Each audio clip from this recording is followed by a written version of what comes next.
NQ, La Voz de la Provincia Mexicana y Ruta presentan Entre Líneas.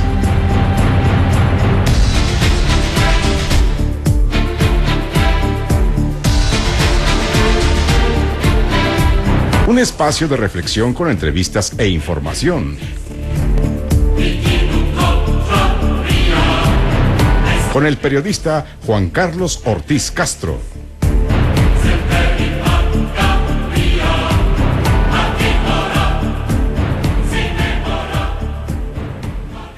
Gracias, buenas noches, son las 8:02. Transmitimos desde la capital del estado, la ciudad de Pachuca. Como siempre, este es su programa Entre Líneas, y hoy vamos a hablar sobre el arraigo en el estado de Hidalgo. El día 6 de agosto, el diario oficial o el periódico oficial de la entidad publicó justamente las reformas que hizo la anterior legislatura a este asunto del arraigo, pero posteriormente la Comisión Estatal de Derechos Humanos presentó una controversia, al mismo tiempo que la Comisión Nacional de Derechos Humanos. Y al día de hoy, este asunto está detenido porque se encuentra en litigio. Pero las reformas al artículo 132, ¿sí, verdad? 132, que fueron las que se están impugnando. Bueno, hemos invitado justamente al visitador general jurídico de la Comisión de Derechos Humanos del Estado de Hidalgo, Alfonso Verduzco Hernández. Gracias por estar con nosotros. Muy amable, Juan Carlos. Gracias. Y también Jaime Hidalgo González, investigador del Centro de Estudios Constitucionales de Derechos Humanos en el Estado. Gracias por estar con nosotros. Bueno, el arraigo, estas modificaciones. Jaime, tú tienes una tesis específica sobre el arraigo, pero vamos a hablar de un asunto relacionado con que el arraigo, de acuerdo a las modificaciones, no va a funcionar, porque este es un informe que entregó la Comisión Estatal de Derechos Humanos. 43.82% de las personas arraigadas no se sujetan a un proceso y solamente un 19% recibe una sentencia condenatoria. Pero hay un dato que me llamó mucho la atención. Conforme a cifras proporcionadas por la Procuraduría General de Justicia en el Estado, el uso del arraigo creció año tras año, aumentándose en un 613%, del 2008 al 2012. Y sin embargo, solamente 19% recibe una condena. Jaime. Así es, pues muy buenas noches. De verdad es un placer compartir esta mesa, como siempre, y en esta ocasión, pues, aún más especial este encuentro, porque pues con el licenciado Alfonso pues, tenemos una amistad y compañeros de carrera, entonces siempre es un placer compartir con los amigos las charlas y las acciones propositivas. Sí, efectivamente, yo quiero primero puntualizar la figura del arraigo desde parte del ejercicio de poder político del mismo Estado, ¿no? Entonces, en este sentido, en la prioridad de darle prioridad a ese y consolidar el ejercicio de poder político del Estado, se generan ciertas figuras que consolidan ese ejercicio de poder sobre el ejercicio de libertades del individuo. En este sentido, se plantea esta acción del Estado para suprimir un ejercicio de libertad, que es técnicamente la libertad de tránsito, para generar sobre el individuo esta acción misma del Estado sobre él, y en este sentido propiciar, o así, si lo queremos entender, propiciar las condiciones necesarias para que se someta ya a la jurisdicción misma del Estado a través de un proceso que viene a hacer el trabajo del Ministerio Público, y después, si se cumplen todos los factores y todas las variables para que se consolide o delimite un delito, bueno, se entre a la acción jurisdiccional por parte ya del juez, ¿no? Ahora, en este sentido, yo sí, y pongo esta posición, fue claramente una acción en cierto tiempo justificada, de manera, como diría Alfonso, pragmática, por parte del Estado, pero ahora con con la nueva visión de los derechos humanos y con estas nuevas teorías de neoconstitucionalismo, ya no es el fortalecimiento del ejercicio de poder político del Estado el que se privilegia, ¿no?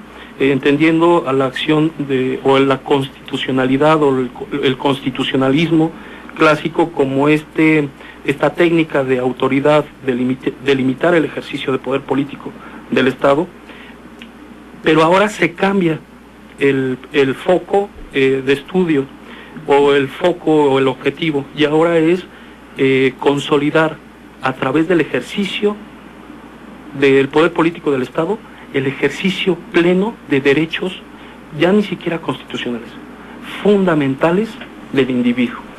Alfonso, para la Comisión de Derechos Humanos del Estado, ¿ha habido un abuso en cuanto a esta práctica del arraigo? Para nosotros, más allá de calificarlo como un abuso, que creo que eso tendría que ser una autocrítica de la propia Procuraduría, que ellos determinaran si un 600% en 4 años es un abuso o no. Para nosotros más bien es un ejercicio cómodo. ¿Y por qué ¿Por qué cómodo? ¿Por qué lo califico como cómodo? Porque esta figura cautelar que está prevista en nuestro Código de Procedimientos Penales no lleva a esclarecer si la persona es culpable o no. Que en principio, lo que comentaba Jaime en un modelo inquisitorio, bueno, pues pudiera ser justificado, ¿no? En aquellos años el hecho de la manera en la que antes se podía ver un derecho sobre el otro, es decir, sí asumo que yo, Estado, te estoy causando una violación a un derecho, decía Jaime, a la libertad de tránsito, yo pongo otro, lo puntualizo, la presunción de inocencia, el derecho a la defensa, y ahorita lo explicó, pero lo dejo en los momentos en los que hablaba Jaime Hidalgo. Decía, la libertad de tránsito, sí, te la estoy violando, lo asumo, pero esto es porque estoy tratando de defender los derechos sociales, los derechos de seguridad pública, que es un derecho también que debe de cuidar el Estado. Entonces, antes era muy fácil argumentarlo, porque podíamos decir, bueno, sí, estoy violando tu derecho de tránsito de individuo nominado. Así es. Frente a un derecho de todos. De interés público. De interés público, y eso pues me resultaba sencillo, pero coincido con lo que establece Jaime, es una posición que hoy día es insostenible en un modelo, en un Estado ya no solo de derecho, sino un Estado de derecho, pero también de libertades, ¿sí? Entonces creo que ya no es justificado, y es una posición cómoda, porque el Ministerio Público, lejos de realizar una investigación científica, pues para como se ven en otros modelos que tienen estos ejercicios liberales, entonces bueno, yo primero tengo que ver cómo busco elementos para poder violentar esta libertad de tránsito, no al revés, no violento tu libertad de tránsito para después ver qué encuentro. Entonces es por eso que desde la comisión hacemos el calificativo de un uso cómodo, respaldado si me lo permites, Juan Carlos, en una frase que dio Ana Laura Magaloni del CIDE, una connotada investigadora, que dice: en los años que llevo estudiando el sistema de procuración y administración de justicia, nunca había constatado un retroceso autoritario como el que estamos viendo. Las policías federales y locales han vuelto a institucionalizar la incomunicación y el maltrato a detenidos como método de investigación, y los ministerios públicos y jueces son simples ratificadores de estas legales arbitrariedades. Bueno, un hecho significativo es que creció 613 entre el 2008 y 2012. La cifra no la tengo por aquí, pero del total de las solicitudes de arraigo ante un juez, solamente 19 fueron sentencias condenatorias. Claro. O sea, es muy bajo. Es muy bajo, es decir, lo que nosotros hicimos desde la Comisión de Derechos Humanos en este estudio pragmático es demostrar que no está sirviendo. Primero, y lo reitero, hoy creo que no es dable el establecer que puede el Estado brindar seguridad pública violando derechos humanos. Eso hoy ya creo que no lo podemos discutir. Y más allá de esto, no es práctico. Si nosotros viéramos que, bueno, me voy por partes. Primero, la solicitud que hace el Ministerio Público, en más del 90%, en más del 90% es ratificada por el juez. Entonces es una figura que no está teniendo un control judicial. Posteriormente a esto, lo que comentabas, al final estamos viendo que no es práctico porque solo el 19% llega a una sentencia condenatoria.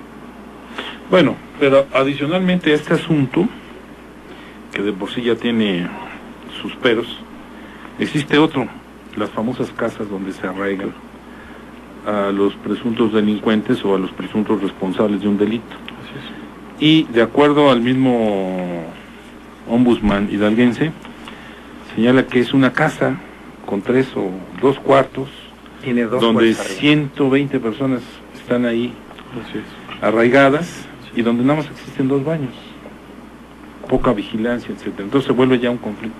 Así es. Claro, además Sí, de un Alfonso. conflicto, un foco rojo. Sí. Está dentro de una colonia que por seguridad no la voy a comentar, pero es una colonia céntrica, es una colonia poblada. A los costados de esta casa están habitados. Afuera hay 2 patrullas y además de que pues las personas que arraigan pues son por delitos graves. Se supone además. Se supone. Porque al final, pues, Sí son graves, pero aquí creo que es otro problema a ver cómo lo explico. Las legislaturas han estado cada vez más haciendo o agravando delitos. Por ejemplo, hoy día el robo a casa habitación. Entonces, sí, como delito grave. pasamos de la protección de la persona, o sea, de proteger a alguien que secuestraron, de un homicidio, de una violación, que estamos protegiendo a la persona, a agravar situaciones que protegen el patrimonio. Sí, Entonces ahora podemos agravar a alguien que cometió un robo, ¿no? Por ejemplo, tenemos aquí en este estudio algunos casos en donde por un robo simple se les ha arraigado, ¿no? Jaime, me llama mucho la atención, por otro lado, que el actual procurador fue presidente de la Comisión Estatal de Derechos Humanos y haya dejado pasar. No sé si fue intencional, esperemos que no. Desconocimiento, no lo creo. No es un ignorante del derecho, ¿no? Y además, él tenía conocimiento de este asunto. Y sin embargo, no evitó que se votara en el Congreso. No evitó incluso que se mandara la iniciativa. Yo creo que la figura del arraigo, pues obviamente tiene sus bemoles, como lo decía también Alfonso, no solamente es esta parte de vulneración directa de un derecho que es de orden público sobre un derecho de interés subjetivo, sino también lo que manejaba Alfonso, la parte de presunción de inocencia. También es otro punto que es muy delicado, pero yo sí siento que se hizo muy práctico también la figura del arraigo y también yo siento que como un pretexto mismo de la autoridad para en función de su no especialización científica ni en la prevención ni en la persecución misma y en la consolidación misma del tipo penal. Ha sido una figura sobreejercida, ¿no? Independientemente de las violaciones que pueda existir y del ejercicio de poder político y del ejercicio de derechos y responsabilidades y libertades.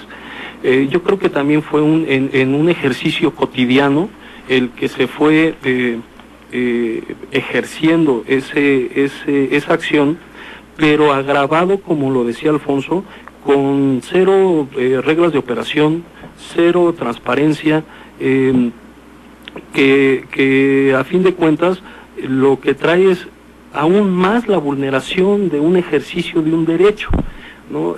A mí me queda claro que el arraigo como figura, pues sí pretende el dar una serie de tiempos y una serie de instrumentos a la autoridad para hacer sus dictámenes y establecer si existe un tipo penal o no. Bueno, pero además se bajaron los días de arraigo, ¿no? Que eso fue como una medida, yo lo sé, es como un dulcecito, ¿no? Así Para es. los chavos, pero finalmente la bajaron, porque antes era de 50 días. No, sí, claro. Permítanos, vamos a una pausa y regresamos, por favor, para ver este asunto que la verdad sí preocupa, sobre todo por la cuestión de que ya está impugnado inclusive por la Comisión Nacional de Derechos Humanos. Vamos a una pausa y regresamos. Bueno, ya regresamos. Jaime, hablábamos justamente de que bajaron de 50 a 15 días como máximo, 10 días naturales con una extensión a 5 más. Sí, yo lo considero, digo, no práctico tampoco, no sé qué diferencia pueda existir en la violación de un derecho de un día o de un mes, ¿no? Si es un ejercicio de violación, ¿no? de un derecho, o sea. Pero lo que sí me queda claro es que el ejercicio de poder político debe de ser plenamente transparente y siempre en beneficio de la consolidación del ejercicio de libertades del individuo. Si por fines prácticos se ha consolidado esta acción, es, y perdón, así de claro lo voy a decir, es por la falta de especialización de los ministerios públicos, de toda la autoridad para perseguir y constituir un tipo penal. Entonces lo que está haciendo es, perdón por la expresión, pero es curarse en salud del mismo Estado, ¿no? Al implementar un tiempo para justificar su acción de vulneración de derechos, ¿no? Independientemente, como han manejado en las cifras, de cuántas de estas personas arraigadas han sido sujetas a un proceso jurisdiccional. No es práctico. Lo que demuestra que no es práctico. Claro. Bueno, para la Comisión Nacional de Derechos Humanos, el pasado martes presentó ante la Suprema Corte de Justicia de la Nación una demanda de acción de inconstitucionalidad. Y esto pues obviamente también enrarece más el asunto porque le van a corregir la plana a la administración actual y a esto se ha agregado evidentemente la Comisión Estatal de Derechos Humanos. Sí, Juan Carlos, nosotros seguimos en lo mismo. Nosotros vemos primero reconocemos un avance en lo que sucedió en la anterior legislatura. Vemos que hubo voluntad política de todas las partes que ahí estuvimos. Se escuchó a la Procuraduría, se escuchó a la Secretaría de Seguridad Pública, se escuchó al Tribunal y nos escucharon a nosotros.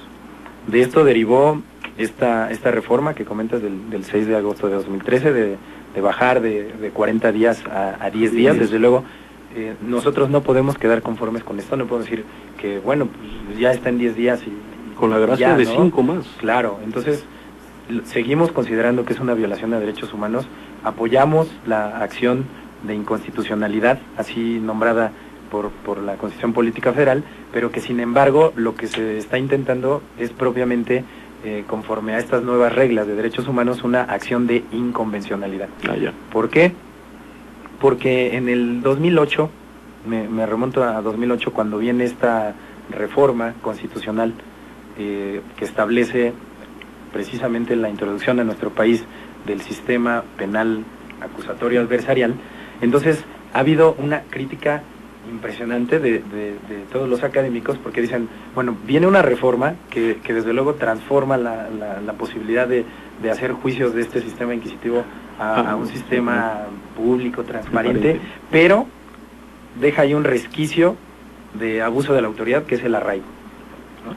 Entonces, bueno, la figura, la figura es constitucional, la figura está prevista en el artículo 16 constitucional, en el artículo 13º transitorio, que dice que las entidades federativas podrán hacer uso de esta figura hasta en tanto no entre el nuevo modelo. Entonces, en la comisión desde luego apoyamos esto, seguimos considerando que es violatorio de derechos humanos, pero todavía tenemos, y así esperamos que sea, que lo que comentabas, no tenga que venir la Suprema Corte de Justicia de la Nación a decirnos que hubo un fallo en la legislatura, que hubo un fallo en la manera en la que estamos resolviendo las cosas en el Estado.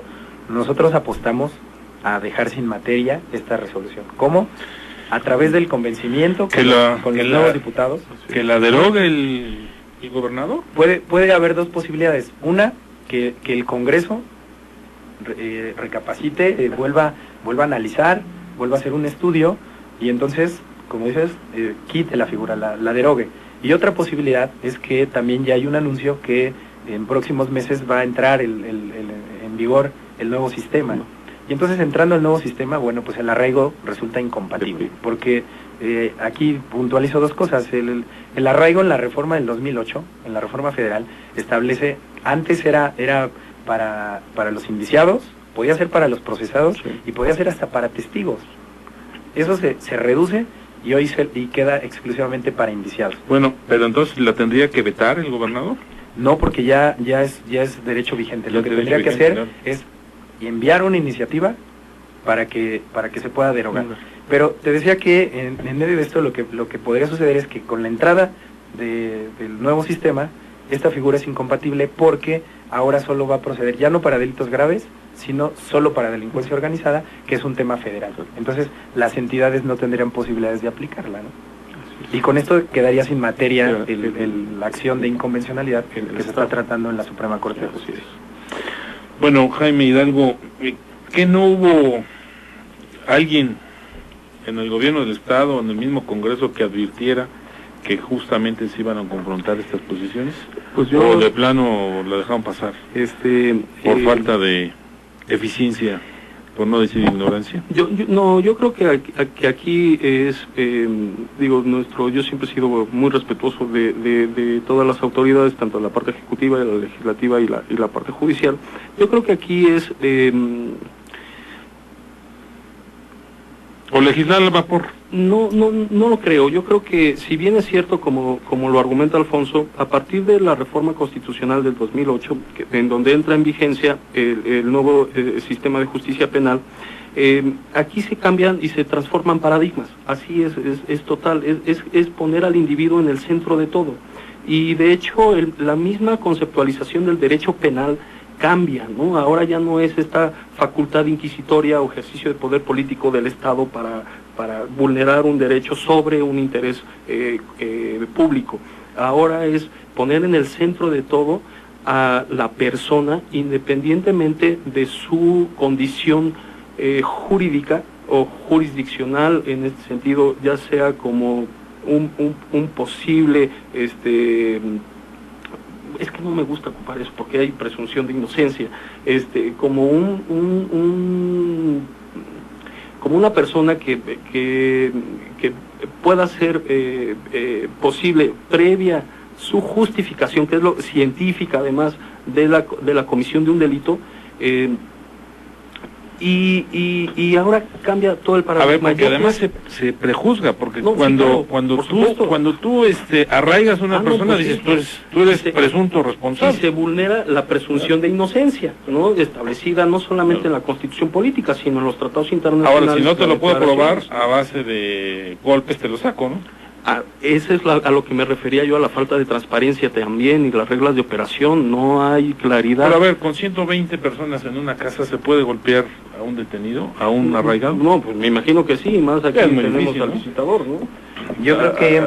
¿Usted tiene documentado? Lo tenemos documentado, pero... ¿Golpes? ¿Tortura? No en la casa de arraigo. No en la ¿Lo casa sacan? De ahí se los llevan a algún lado y los regresan. Y aquí además hay otra situación que, si me permiten, la comparto y la pongo sobre la mesa. La propia implementación de la medida de arraigo genera tratos crueles, inhumanos y degradantes, sin necesidad de que le pegue. Cuando estoy en una casa hacinado, claro, y me dejan que me bañe cada X y etcétera, y bueno, pues con todas estas condiciones de inseguridad, de insalubridad, ya es una violación de derechos humanos, con independencia de que pueda haber tortura, que si quieres lo platicamos. Vamos a una pausa y regresamos, por favor. Jaime, a ver, tú decías que es violatorio, y además el hecho de que una persona esté arraigada 10 días, en esas condiciones, termina por confesar, por arrancarle la confesión que sigue culpable. Sí, claro, no, y aquí lo que comentábamos es una cuestión de dignidad, y yo aquí igual tengo por ahí un concepto. El sentido del ejercicio de poder político del Estado se entiende como un ejercicio de colectivo, el concepto de soberanía mismo, y el ejercicio pleno de libertades y de derechos por parte del individuo se conceptualiza como un ejercicio de dignidad, ¿no? Por un lado la parte colectiva, soberanía, y por otro lado la parte del individuo, que es la dignidad. Ahora, aquí es es esta parte, o sea, la vulneración misma del ejercicio de libertades del individuo, pero además las condiciones que transgreden todo el sentido de conceptualización misma del individuo como un ente racional, libre, pues viene a quebrantar su persona. Bueno, pues es una mazmorra, ¿no? Para decirlo. Por supuesto. De manera muy tan solo el hacinamiento, cotidiana, ¿no? O sea, Alfonso Verduzco, ustedes en la Comisión de Derechos Humanos me dijiste que sí han documentado. Sí, estamos Tortura. trabajando, hemos documentado tortura. No en la casa de arraigo, pero sí antes. Sí es una manera en que la policía Trabaja y sigue. trabaja, pero además que lo, digamos, lo oculta. ¿Por qué? Porque en el momento de la detención viene... A ver, quiero establecer esto. En los primeros días, en los primeros 3 días que tiene el Ministerio Público 72 constitucionalmente para poder detener a una persona e investigar, es donde se le arranca la confesión, y después, antes, los otros 40 días es en lo que se curaban, ¿eh? Sí. Ahí estaban guardados, y entonces, ¿por qué? Porque después cuando veíamos la averiguación previa, en esos 40 días ya no había nada. Entonces los tenían ahí hacinados, pero sin que el Ministerio Público investigara nada más. claro. Entonces, es parte de este documento que nosotros emitimos en abril de este año, que está público para todos los que lo quieran consultar en nuestra página, cdheh.org. Ahí tenemos ese documento, porque creo que lo importante, como comentaba Jaime, es que una Comisión de Derechos Humanos camine de frente a la sociedad, que sobre todo nosotros buscamos que la sociedad no sienta que estamos defendiendo delincuentes, sino que estamos defendiendo personas, Así es. independientemente de la calidad o en la que se condición, encuentren. Pero me preocupa cuando dices, Alfonso, cuando dices que, bueno, ya con la nueva sistema de justicia que entrará en unos meses, el arraigo dejará de actuar. Pero y entonces mientras Propiamente- así sucede, estamos en septiembre, octubre, noviembre, y creo que entrará en diciembre, ¿no? Los últimos días del año. No han dicho, Bueno. pero parece que será este año. Y entonces, Es- mientras ustedes están avalando Fíjense que A propiamente creo que es la pérdida de la oportunidad del Ministerio Público de empezar a profesionalizarse. ver. Si en estos meses dijeran, ya no lo vamos a poder usar, y bueno, a ver cómo investigamos, cómo empezamos a realizar investigaciones científicas en preparación de lo que viene, entonces creemos que es una pérdida de oportunidad.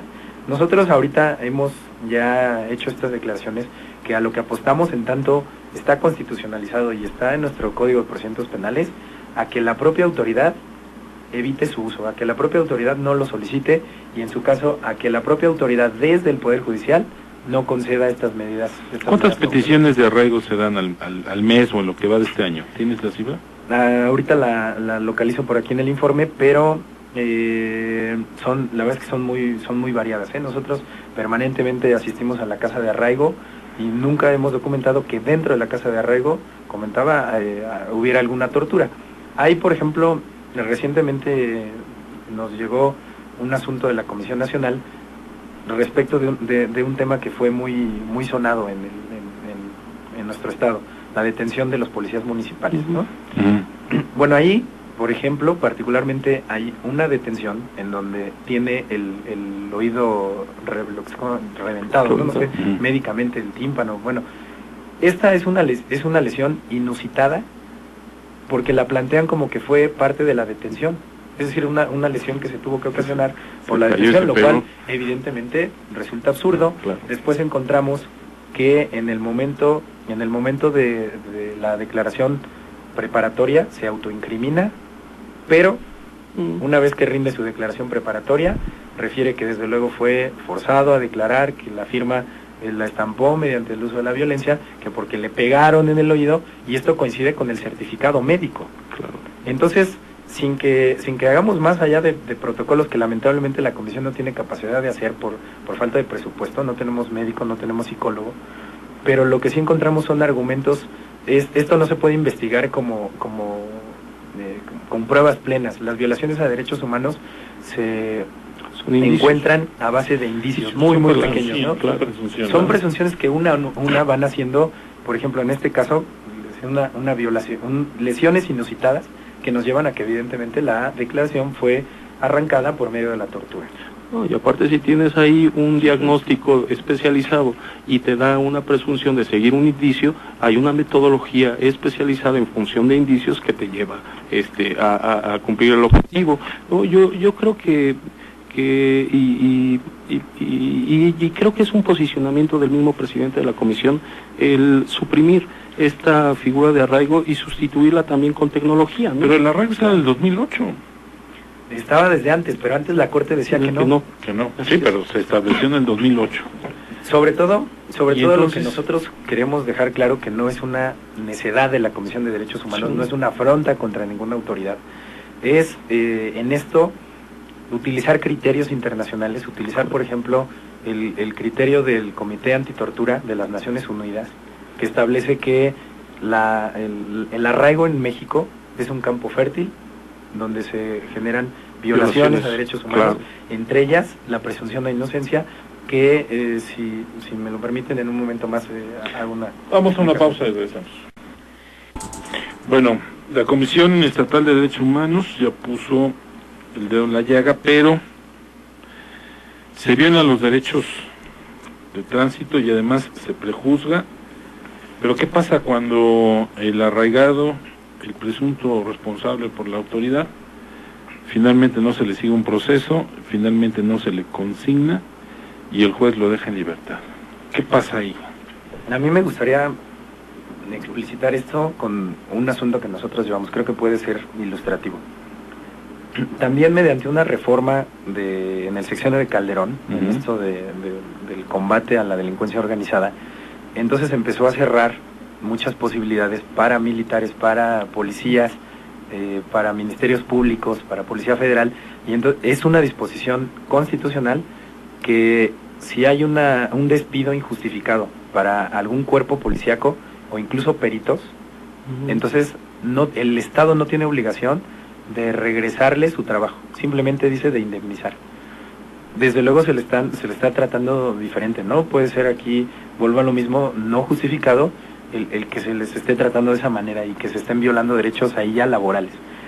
Nosotros, para explicar esto, tuvimos un caso en donde un policía de la Coordinación de Investigación lo arraigan por 40 días, diciendo que estaba involucrado en algunas actividades ilícitas. Después de 40 días no logran encontrar ninguna situación. Él regresa y dice en su trabajo, oigan, pues sucedió esto, ya el juez me encontró sin ningún problema, es decir, no hay aquí delito, y entonces pues me presento a trabajar y ya no lo recibieron. Ese asunto lo conocimos en la Comisión de Derechos Humanos y demostramos cómo esta persona quedó estigmatizada porque después en ningún municipio empezó a buscar trabajo, nadie lo quería contratar. Y hoy esta persona le hemos dado seguimiento, trabaja de cadenero en un bar.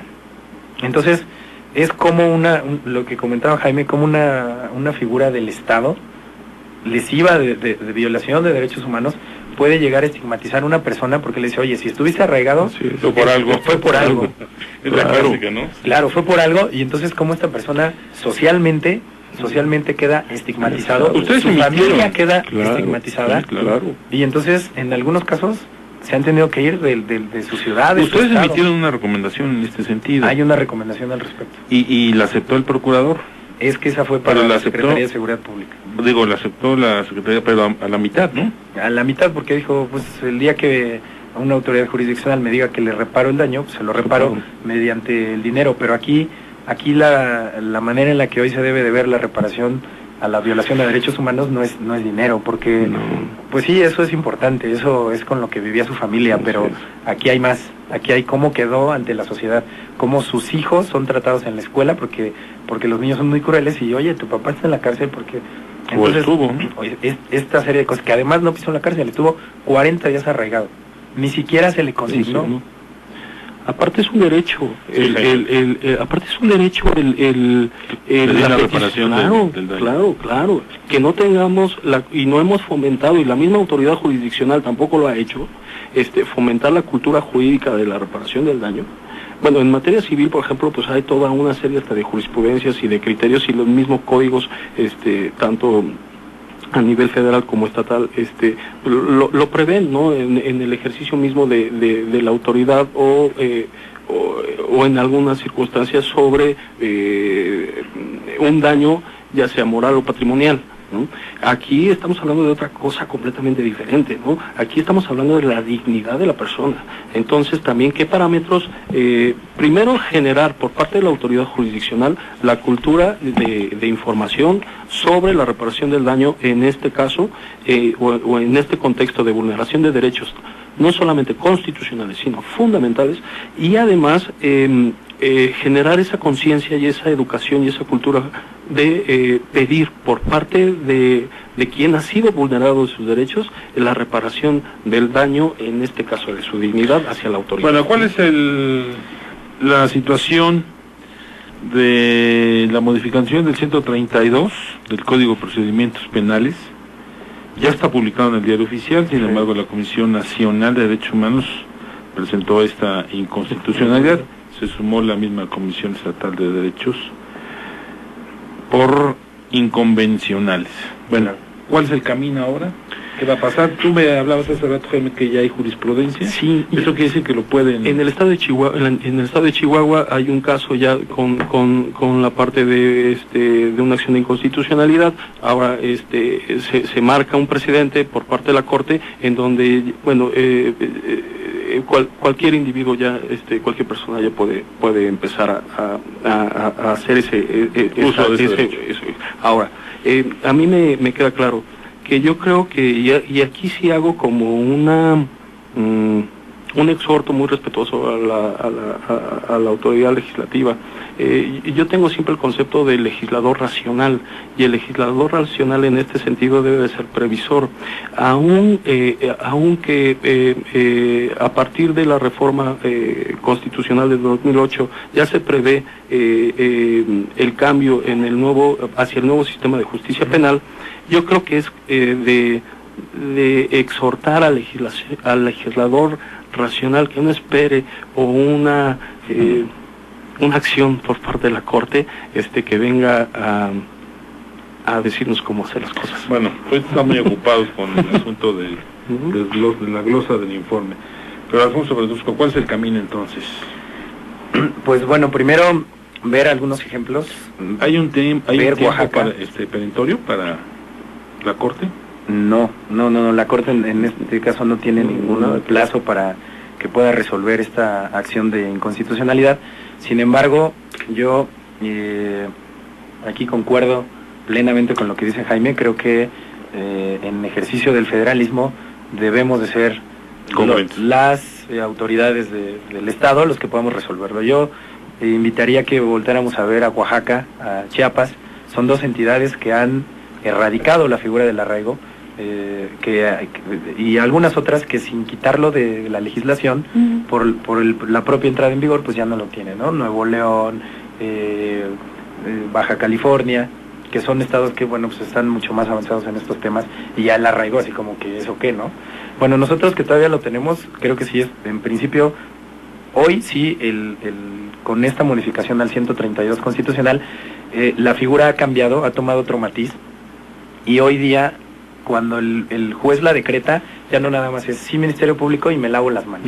Hoy el juez decreta, la policía dice que queda bajo su resguardo material, pero bajo vigilancia del juez. Entonces creo que hoy tenemos que ir a esto, a que el juez esté al pendiente de lo que se sucede durante estos 10 días que se decrete el arraigo, a buscar que no se utilice, pero sobre todo a sostener un diálogo constructivo, nuevamente con las autoridades involucradas, que es Secretaría de Seguridad Pública, Procuraduría, Derechos Humanos, y sobre todo lo fundamental, creo que deben de involucrarse la sociedad, a través en forma individual o a través de las asociaciones protectoras de derechos humanos, que entonces también se les escuche, porque insisto, este tema no es en contra de las personas, es al revés, es a favor de las personas. Aquí el problema es que se ha abusado de esta figura jurídica.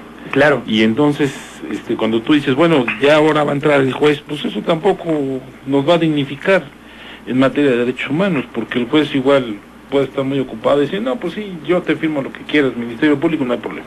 Y sobre todo, voy al núcleo del problema, que es la presunción de inocencia. En el 2008, con la implementación del nuevo sistema, es presumir la inocencia de las personas en la comisión de un delito y hasta que el juez no lo decrete, entonces tratarlo como delincuente. Pero la presunción de inocencia no nada más es que hoy le digamos a una persona que es el presunto inocente. Es decir, no debe de quedar en la denominación, sino que debe de ser el trato que recibe, que precisamente se le trate con toda la dignidad durante el proceso, pero que además sus derechos humanos y sus derechos procesales sean considerados como tal, como una persona que se considera no ha cometido nada hasta que el Estado le demuestre que ha cometido un delito, ¿no? Es decir, el arraigo no es una detención más bien se detiene para investigar, no se investiga para detener, que debería de ser así, ¿no? Esa es una cara de la moneda. La otra es cuántos de los presuntos delincuentes utilizan esta figura de la violación de derechos humanos para inclusive salir libres y decir, claro, yo no cometí ningún delito. Ahora, ¿no? Ahí también es la parte de especialización científica por parte de la autoridad en la persecución de un delito.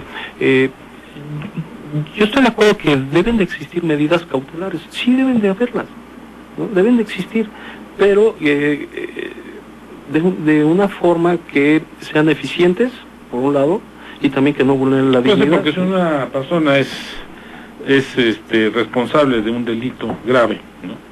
Y además ya tiene antecedentes, en el momento en que dices, te voy a arraigar, pues él se va. Exactamente, ¿no? Sí, ahora, deben de existir, si ya está sujeto a la autoridad, al ejercicio del poder político de la autoridad, bueno, ahora que la autoridad ocupe o haga ciertas acciones y ocupe cierta técnica para poder tener una medida cautelar. A mí me llama la atención una declaración que hizo el señor presidente de la comisión, en donde se establecía también medidas tecnológicas, ¿no? Claro. El diputado. No, el presidente de la comisión, ¿no? Entonces, ahí manejaba el señor presidente medidas tecnológicas a ocupar, no sé, algún tipo de grillete, algún brazalete, GPS, alguna ¿no? cosa, ¿no? Nosotros lo propusimos y nos dijeron que no era posible por un tema económico. Oh, bueno, ¿por qué te cuesta más? Pero aquí, exactamente, cuesta más. Hay que ver cuánto cuesta el tener a una persona en una prisión durante... Pero pues se lo cargas un año, al ¿no? mismo presunto responsable, ¿no? Claro. Sí, claro. Tú lo pagas, claro. Y en la medida que no estás sujeto a ¿Cuánto proceso... cuesta eso? Pues es un celular. Sí, claro. En Con la una medida medida que, ahí claro, con un cinturón llave, una especial, situación así, ¿no? No, y aparte, no estás solo esto sucede en sujeto México. a proceso y bueno, el costo lo asume el mismo Estado. Bueno, ya para finalizar, yo quisiera que me digan qué va a pasar entonces como ciudadanos, a qué nos vamos a enfrentar. Y tú, Alfonso, me decías hace rato, bueno, hay que ya viene el nuevo sistema de justicia y a lo mejor queda, se desecha esa figura, pero mientras no llega. No, a lo mejor, eso es una disposición constitucional, se tiene que ir. Claro. Y mientras no llegue, necesitamos ciudadanos y autoridades y las comisiones de defensoras de derechos humanos seguir en el dedo, en el renglón, seguir insistiendo con los diputados que esto es una figura que no dignifica la labor investigadora y que desde luego nos pone en un mal contexto, no solo en el país, sino a nivel internacional. Esto, les decía, ha sido un foco rojo para las Naciones Unidas, que ha mandado a hacer investigaciones de cómo la figura de arraigo, y así está declarada, viola derechos humanos. Entonces, no es de que nos conformemos, pero también hay que ser respetuosos de los caminos democráticos, y la Comisión lo seguirá haciendo. Esa es la conclusión que yo establecería en esta noche. La Comisión seguirá dialogando frente a las autoridades. Eso es la manera en la que debemos de construir en el país. No rompiendo las reglas, sino siguiéndolas, y en ese sentido la Comisión hará eso con los diputados, los convenceremos de que esa es una figura violatoria de derechos humanos. Jaime, pero nos encontramos además con una coyuntura especial, porque el actual presidente de la Comisión ya se va, y entonces eso se puede fácilmente diluir. Es un asunto que se puede quedar en el archivo. Así es. Yo espero que independientemente de las personas, el trabajo... Y ya se da perdón porque se termina el periodo, ¿no? Sí, claro, y es una de los principios básicos del juego democrático. Sabemos perfectamente los tiempos, ¿no? En este contexto de reglas claras. Pero en este sentido de este juego democrático, yo espero que el trabajo institucional que ha hecho la comisión siga en el tiempo, ¿no? Y que no dependa del ejercicio de dirección de una persona, sino en el ejercicio de respaldo social que puede tener una institución con la mayor credibilidad que pueda existir, respaldado eso por te la lo voy a ciudadanía. fácilmente rebatir. Si el expresidente de la Comisión de Derechos Humanos lo nombran procurador y él avala esta situación, bueno, entonces ahí ya se termina. Ahí todo. entraríamos en el juego político, no en el juego institucional. Pero finalmente es... Yo lo que espero es precisamente si hay un término constitucional para quitar la figura. Si de hay la un rama. término, ¿cuándo? No, pues ya la resolución que entra se supone que a final de año. Yo espero. Pero lo que yo sí exhorto a ese legislador racional Que no nos corrijan la plana. Exacto. Que sea una iniciativa misma sí, del Congreso. del Congreso. Bueno, pues gracias a Alfonso Verduzco Hernández. Él es el segundo visitador de la Comisión de Derechos Humanos del Estado de Hidalgo. Muchas gracias por estar con nosotros. Gracias a todo el auditorio por escucharnos en este tema que debe de resultar de interés para todas y para todos. Buenas noches. Y gracias también a Jaime Hidalgo González, investigador del Centro de Estudios Constitucionales y de Derechos Humanos del Estado de Hidalgo. Como siempre, un placer compartir la mesa y aún más compartir con los amigos. Y gracias también a que hicieron posible la transmisión aquí en Pachuca, Jorge Martínez, allá en Tulancingo, Don Memo Ortega, y a Jaime Velasco y Celso García, que hicieron también posible la transmisión vía televisión por internet. Gracias, buenas noches, pide Juan Carlos Ortiz. Gracias. NQ y Ruta presentaron Entre Líneas. Con el periodista Juan Carlos Ortiz Castro, te esperamos en nuestra próxima emisión.